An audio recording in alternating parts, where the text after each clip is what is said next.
Cancer is a term to describe disease characterised by an abnormal or uncontrolled growth of cells with the ability to invade other body tissues. 1 in 2 people will develop cancer throughout their lifetimes, and in recent years, both the diagnostic and survival rates have increased.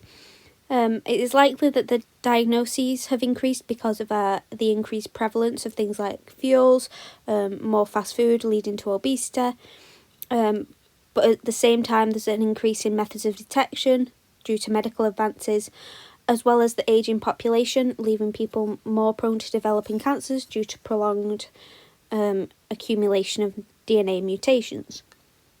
There's a very, very long history of cancers. There's just like a little snapshot here. I'm not going to talk about it too much because I don't particularly want to, but there's a snapshot and you can do some of your own historical research if you'd like. So, as mentioned, cancer is a disease characterised by the uncontrolled abnormal growth of cells and the ability of these cells to invade other body tissues. This uncontrolled growth is characterised by neoplasia, which is the uncontrolled and progressive growth of cells and tissues, which leads to something called a neoplasm.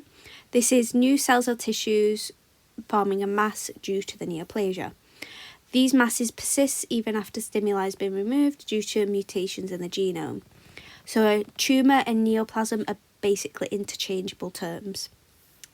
The feature of being able to invade other body tissues is called metastasis. This is the spread of cancer cells through blood or lymphatic systems to a secondary site, and it's what we would call a malignant tumour. So how do these cancer cellular adaptations differ to normal cellular adaptations? So with the example of muscle growth, we can either get hypertrophy, which is an increase in the muscle cell size, or hyperplasia, which is an increase in the muscle cell number. These are adaptive responses to the specific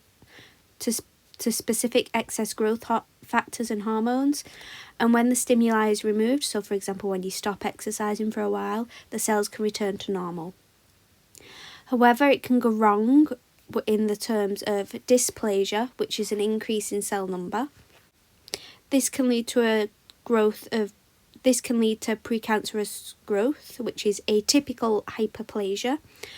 And another type of unideal response is neoplasms. This again is an increase in cell number, but it's more dangerous as it persists even when the stimuli is removed due to a permanent change in the genome. So not all tumours are bad, but there are 2 types. There's benign and malignant, and these refer to the biological behaviours of a tumour. So the benign tumour, or the good tumour, aren't cancerous, but they can proceed to become cancerous. Severity depends on the location, as they can cause pressure and restrict blood vessels depending on where they're located.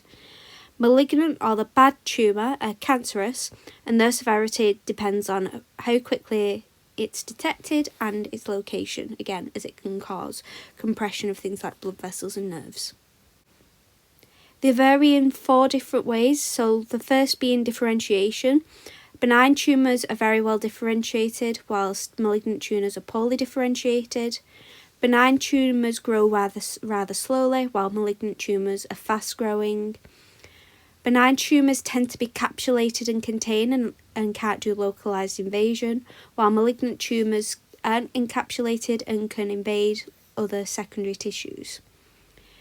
Benign tumours cannot metastasise, so they can't travel throughout the vascular or lymph system to secondary locations, whereas malignant tumours have the potential to metastasise and spread to secondary sites through the lymph or vascular systems.